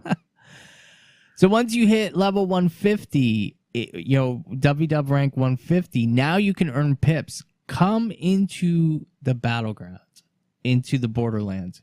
Go to your home borderland. No matter which one it is, there's 2 types. There's a desert borderland. There's the alpine borderland. You need to memorize both. The easiest way to remember it is Bay is always on the left side of the map. In Alpine, Hills is always on the right side of the map. Those are the northern keeps. They're kind of in the middle. But Bay's always on the left. Hills is always on the right. Fire is always on the left. Air is always on the right for the Desert BL. That's how it goes. Garrison is your center tower. That's your waypoint. Because you have to learn all these terms. You have to learn what Citadel waypoint is in DBL compared to Alpine. All these things you have to learn. Look for a pin.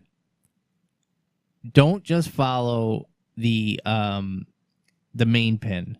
You can just jump into a Zerg. If you don't care about learning the game mode or anything like that, just jump into the main map blob and get into fights.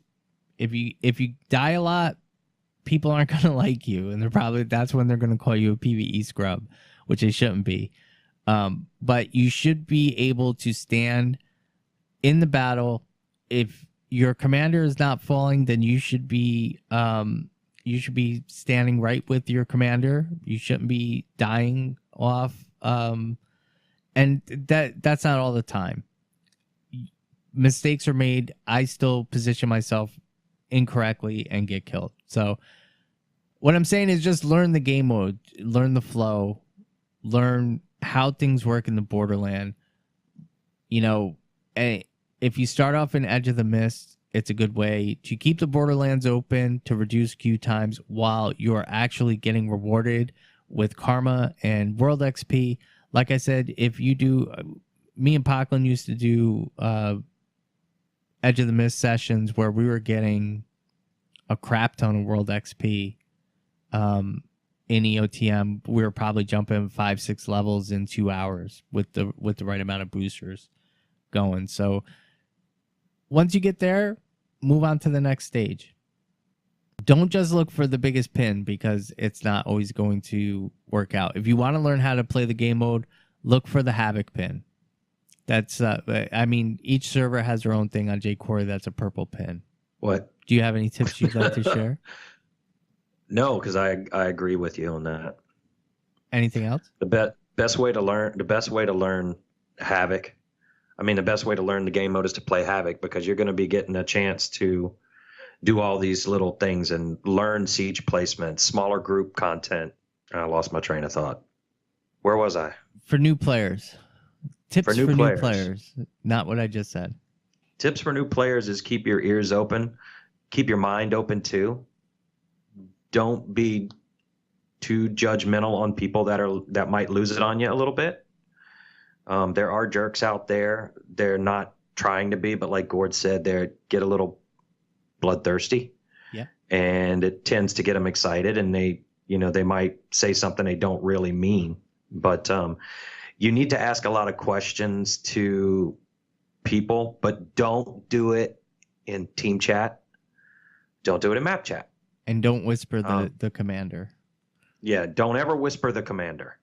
If you would go in a Havoc group, like Gord said, that's usually the best way to learn, because you actually learn all the paths. The Zerg does not go secretly anywhere. And if you don't learn all the paths, you'll never get the map down pat. Learn your cardinal points. Yeah. And your cardinal point acronyms. Northeast Camp, NEC. Northwest Camp, NWC. Northeast Tower, NET. Because you're going to see those acronyms, and I've seen it a lot already. What the heck is a net? What's an NET? So the reason we use that is because it's way too crazy to try to say, Sunny Hill or whatever. Learn how to be a good scout, even when you're not trying to scout.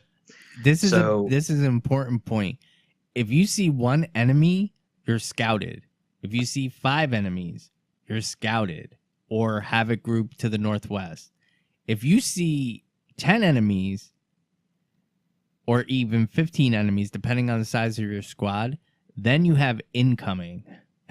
So those terms are very important, because if you're calling incoming on one person, it's not cool. It's not just a good thing. Yeah. No. It's like the boy who cried wolf. Learn that if you do scout something, you need to name enemy server, location, numbers, and then, random is fine. Just guesstimate, like, the gums in a jar that you try to guess how many's in there. Yeah. You kind of want to give an estimation, but you want to give as much information and as quickly and efficiently as possible. Shortcut the server names. Don't say, Dragon Brand at Sunny Hill with blah, blah, blah, and, 50 katas, and give a dissertation, because by the time the dissertation is over, they've already taken the tower. So it would be like, YB, NET, 30 plus, 2 katas, north wall. Yeah. So learn how to do that kind of thing, because that's going to help your commander, and he'll make a decision. Do we have enough militia to go handle that? Or am I going to take my group over there, the group that's built to fight other big groups? Am I going to take them over there to handle it? So the more information they have, the better. And if you can give the numbers is really the biggest thing. The server helps. It's not as important, but numbers is extremely important. Siege is extremely important, because now you can make an educated decision on how many people are going to save that tower. You might have 10 enemies, but with a tower that's properly sieged and is fortified, which is why this whole karma train thing's driving me crazy right now, is because nothing's fortified. But if it's fortified, you might be able to survive that thing with 5 players, half the numbers, and you can continue to go get the other objectives in the area. And a lot of strategy has gone out of the game that I hope will come back as numbers increase, because people are going to want to have something to do. And that's what we used to do when we first started out. Yeah. We fortified stuff. We killed enemies when they came, but the whole time we're running yaks, and we're doing, we're upgrading and so on, and then defending the tower until it got completely built. And then you could roam a little bit, so just those little things that you should learn. Know what tier 1, tier 2, tier 3 is. Yeah. Tier 1's going to be what they're affectionately call paper. If you're trying to attack a tower that's paper, and the enemy comes to attack your tier 3, and if you see T3, you need to get over there, because the T3 is much more important, because paper you can flip right back, but it takes a lot to fortify stuff. So, I think it's like 70 yaks to get it all the way to tier 3. Yeah. So, but anyway, I don't have too much to add, because I I have more. I'm not much good at that. I'm a doer, not a talker on that kind of stuff. All right, so some more things for me. Every server every server that's heavy into WW has a web page. Find your server's web page. You can find builds there. You can find the voice comms there. You can find everything there. Now, voice comms might not be that great. There could be some crude language. There could be some stuff. A lot of times big guilds will get together. These people are friends, and they'll joke and they'll say things and this and that. Don't let that bother you. Don't let that be a factor that you're not going to get onto voice comms, because voice comms are the biggest help in this game. I can command a group much quicker by just saying what I want the group to do than to have to stop and type into team chat or squad chat. I don't even bother, to be honest. I don't especially in combat. Exactly, especially in combat, because combat's quick. Kora found out how quick it was.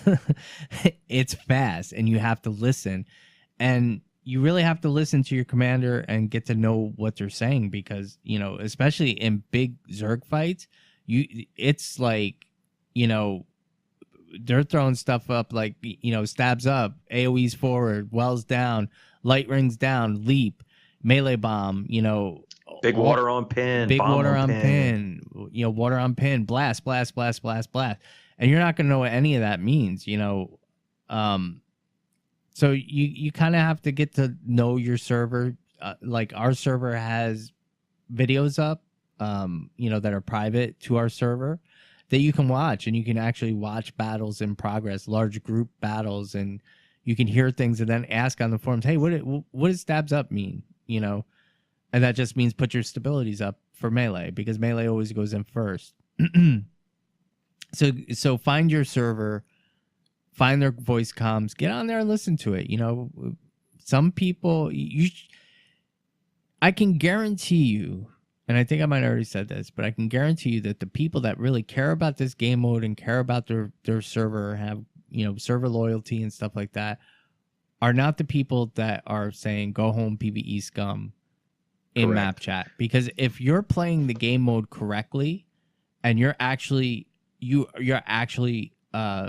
contributing to your server and to your server's victory, you don't have time to get out of WW PvE scum or whatever people are saying. You're too damn busy. You're too busy. There's no stop.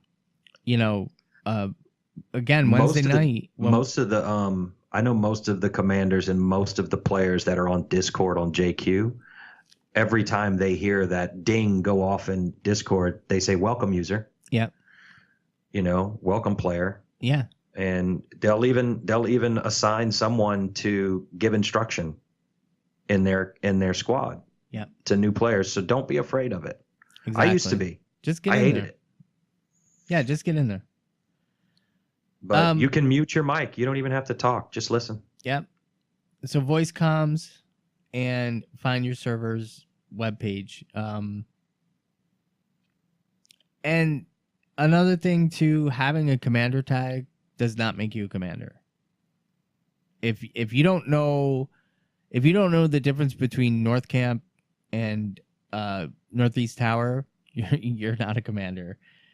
If you're not willing to reach out to the main pin map, the main map pin, and say to that person, hey, I'm on the map and I'm doing X. Do you need me to do anything?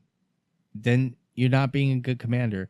The biggest thing about WW that everybody needs to realize is it shifts from an individual being responsible for everything to a group, a team. You're a unit that works as one, and every cog has to be spinning at the same pace. So that's that. What else? Oh, another good tip I heard on Relics of War. If you are in and you're taking a 30-minute break or a 45-minute break to have dinner and you don't want to lose your participation, move to Obsidian Sanctum, because you won't get booted during that break, and you will lose participation. But the thing is, when you switch, you won't see it, actually. If you're on your home BL and you go to Edge of the Mist, you're going to see all your participation drop to 0. But when you go back from Edge of the Mist to the same map that you were on, all your participation comes back. So if you move to Obsidian Sanctum, your participation will decay, but you're still in. If a queue builds up, you're going to have to wait to get back into the map you were already playing on, but you're not completely losing your participation down to 0. So that was a really great tip that I heard that I didn't even think of. And I think that's it. We just threw a lot of stuff at you. Made Gallios fall asleep. Kora's next. Kora, do you have any questions? No. You have no questions? It's because I wasn't actually listening. I'm going to be honest here. I was job hunting and apartment hunting and reading a book. I'm going to listen to the podcast Okay. as a listener, so I'll catch up on things. So just talk a lot. Yeah. So we kind of threw a lot at people and threw it all over the place. But the biggest tips to remember is go to your server's webpage for their WW community. Get into your server's voice comms. Have respect for other people. The biggest problem right now is queues. You know, it's 1 o'clock. We're going to wrap up the show. I'm going to log out of all this stuff and log in and try and at least get an hour in a WW map, you know. So if you're just standing around because in a borderland because you don't want to lose your participation, it's a little crappy right now because population is high. Move to Obsidian Sanctum. The queues were moving quick. You know, tonight's going to be the worst night for WW because it's reset. And people that play WW a lot actually have assignments of which map they're going to be on, which group is, you know, which guild is going to protect what map, what guild is going to do EBG, you know, Eternal Battleground. You can go out on Eternal Battleground, but if you don't know what you're doing out there, you're going to get called out a lot quicker on Eternal Battlegrounds. And Eternal Battlegrounds always has a queue.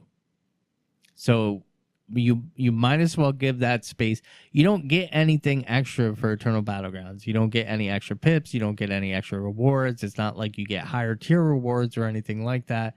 So let somebody be there. Stone Mist. There's one achievement, Stone Mist Castle. It's the only thing that's different. Yep. And you got to do it a lot. And real quick too, another thing to remember is if you're just going in and you can't find a group, you get participation for killing yaks. Which, if you can't flip a camp and you can't flip a tower or somebody's garrison, you could do just as much damage to those assets if you just roam around and kill their yaks, because then they're not getting the yaks in, they're not getting the upgrades, they're not getting built up to tier 3. So and every time you stop yaks, you deny supply. They can't repair. It's much quicker action. Yeah. So all right, I think we're gonna close it up there because we could go on for days with all the stuff for WW. So that's gonna be it.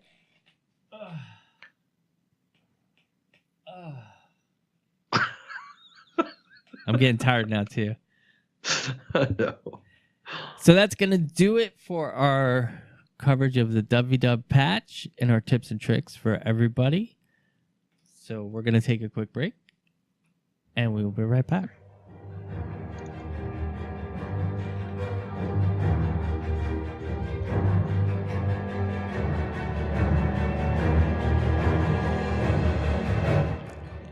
See, I told you. We're back. So another good show. Mm-hmm. Another good show. It was fun. I just wish I wasn't so tired. Yeah, you look sleepy, buddy. Yeah, I haven't been this tired for a long time on this thing because it usually wakes me up. But all right, so Gallios, you have any shout outs? I wish I did, but I do not have any this week. I don't know. I'd love to shout out to the guild. Oh, I could shout out to Smiley. Oh, Smiley. I don't know who you are, dude. I don't know what your in-game name is. I don't even know if you listen to this podcast, but there was this guy, Smiley, who was running around JQBL on Wednesday night doing a bunch of scouting, and every time we went to take Northeast Tower, he was right there. He was right there, and he was standing on top of the rock waiting for us to put up gas. Loved it. Loved it. So there's Gallios' shout out. There's my shout out to Smiley 4. Kora, do you have any shout outs? I don't. I'm trying to, let me take a look at my Twitter real quick. I don't think I have anybody, but maybe I haven't been tweeting this past couple weeks. It's personal life has been kind of crazy with everything. So let's see who messaged me. Yeah, I haven't really gotten any anything to shout out. I'm sorry. Don't be sorry. I need to tweet so that people have a reason for me to shout out to them. I think you do have something, don't you? A little side project you've been working on. Oh shoot, you remembered. Of course I remembered. Yeah, I guess I could shout out that thing. So you don't have to if you don't want to. No, I can do it. I'm on another podcast, y'all. For now it's probably been over a year and a half. Me and my best friend have been doing weekly Google Hangouts, so video chats with each other that we call our weekly mental health check-ins. And she lives half the continent away. She's over in Kansas City. So I've been poking at her that, hey, we should really just start recording these and putting them out as a podcast, because I think other people would find it interesting. You know, we're just two gals chatting about our lives each week and about our stresses, and we're very real and very honest. So this last episode that went up was basically me crying for 40 minutes because life has decided to be difficult. And then like you see me going from like I'm honestly having a hard time to at the end we're like laughing and we're talking about watching cartoons and just having fun. And if I didn't have her to talk to, if I didn't have that outlet to vent and be like, look, here's what I'm feeling, and I'm feeling like everything is going wrong, and then you get to kind of talk through it and be like, okay, so things are stressful, but it's going to be okay. And you know, setting goals each week and then reviewing, what did you do last week? What goals did you achieve? What things did you not achieve? You know, what was blocking you? What are better goals that you can set next week? If you said you were going to go to the gym every day and you didn't go once, then that was too big of a goal. So let's just say go to the gym once next week. The podcast is called the Accountability Buddies Podcast. It's a little bit of a long title, but that is what we call each other. We are each other's accountability buddy. So, and it's all about, our tagline is adulting is hard, but mental health should not be. So if you all are interested, go check it out, but it's nothing to do with Guild Wars 2. We may talk video games every now and then. But we also talk books. We talk TV shows and movies and just sort of variety. Yeah, it is literally two lady best friends checking in every week, and this is what we talk about, and we're just recording it and putting it out there. So, yeah. I can give you the intro. I had a friend do the voiceover for the intro. Aw. Why don't you give me a link to your download and I'll put it in show notes. Oh, gotta figure that out. Okay. But yeah, that's it. So my shout out is to myself. Well, there you go. Yourself and your accountability buddy.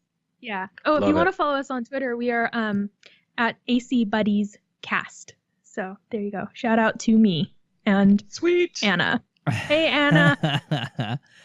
Hey, nice. Anna. All right. Gord, do you have any shout outs? I do. Thank you for asking. My first shout out is to everybody in Discord and the guild, because our Discord has been hopping lately and is freaking hilarious. And it makes me chuckle and everything else. And Dagny likes pets. Yes, yes. So yeah, everybody on Discord and in the guild. I've just been having a blast in game with everybody, especially with the W-Dub. It was fun. You know, 2 weeks ago, I was kind of like, that's it. We got to tighten everything up. We got to tighten up builds and we got to tighten everything else and blah, blah, blah. And then everybody kind of came in. They were ready for, for ugly Gord to get in their ass and tell them what they're doing wrong. And I was like, hey, who has a commander pin? We're going to give you the pin for half an hour so you can get a pip. Get an extra pip, so we kind of made it fun. That doesn't mean next week's not going to be hell. But anyway, to everybody out there, and especially I wanted to give a shout out to Miko from Guild Mag podcast at Inky Sticks on. It's getting late. It is at Inky Sticks on Twitter. She's awesome, and I don't try. I don't mean to put this out as like a negative connotation, but I don't try and name drop. I really don't. But a couple people from other podcasts come into our Discord every once in a while, and Miko has been coming in pretty regularly for our raid group, and she has been absolutely great. And she talks to me here and there. She gives me some advice here and there, and it's always nice. And she's been actively trying to find a day where she can get me into a raid group. And, my life is just a little busy right now, so I feel bad I make it difficult on her. But she's awesome. She really is an awesome person. She's very involved in the community. And I just want to give her a shout out. Yeah, I don't know if there's many people more invested than she is. I don't think there's very many. Angelica, Kit the Traveler. Yeah. My bae. I love her. We can count them on one hand, maybe. Yeah. No, there's Angelica's there's darling. A lot of people. There's a lot of people involved, but my shout out this week goes to Miko. Thanks for everything. I really appreciate you kind of busting your butt to get me to learn how to raid so I can finally clear Veil Guardian. I'm doing pretty good on that. I'm up to 4 legendary insights. Boom. Mm-hmm. Boom. 296 to go. But it's fun. It's fun. Cool. Very cool. All right, so that's all I got. So Gallios, where can people find you? You can reach me in game at Gallios.8142. You can reach me on Twitter at Gallios_GW2. And if you join our SOTD podcast Discord server, you can get me at Gallios #3334. And that is all, folks. And Kora, where can the good people find you? You can find me at Guild Lores. That's Guild Lores. Haha, punny. I'm Guild Lores on Twitter. I'm Guild Lores on Discord, on Instagram. Basically, go to any social media and look for Guild Lores. And if you find something, that's me. Nice. Yeah. Excellent. All right, so if you want to follow the show, you can follow us. You can contact us at sotdpodcast@gmail.com. You can follow us on Twitter at SOTD_podcast. You can find everything else you need to know at sotdpodcast.com. If you want to follow me, you can follow me on Twitter at Gord the Norn. You can come into our Discord and share in all the salty talk. And PM me if you wish at Gord, #4133. And you can always reach me in game at Gord.8654. And if you need help with WW, if you want some advice, some tips, or just some, experiences on what I've gone through or what I've come up with and just a different perspective, or even some training, PM me in game. I'm always available. If I'm not on your server, I can still try and help out, give some advice, and everything like that. I really want all the PvEers that are coming in to stay and play with us. That's what I want. Not so creepy sounding, though. Well, sorry, you're a perv. I just want to play a game. I mean, of the two of you guys, the one that I would vote least likely to be a perv, like Gallios, you don't have anything to worry about. Gord, I'm watching you like a hawk. Gallios is more pervy than me. I'm sorry, but he is. There has been more creepy, from watching you through the window from behind the bush comments from Gallios than from me. Yeah, but like I'm just an asshole. Gallios says stuff, and you're like, whatever, Gallios. But like you say stuff, and you're like, okay, I'm investing in like a new deadbolt. You're fine. You're fine. I'm a teddy bear. All right, that's gonna do it for the show. Fine. I've got a pink. It's a hot pink taser. Oh, that's cool. My cousin sent it to me because at my first apartment up in Seattle, a woman got mugged outside, like literally outside my door, and I posted it. And like the next day, he's like, "What's your address?" And then I got a hot pink taser in the mail. How cool! Oh my god. Yeah, my daughter's got a taser and pepper spray, and she took karate, so It matches my nail polish. she's covered. It won't show. There it is. That's it. Bam. All right, so now that's gonna do it for the show. Say goodnight, guys. Good night, guys.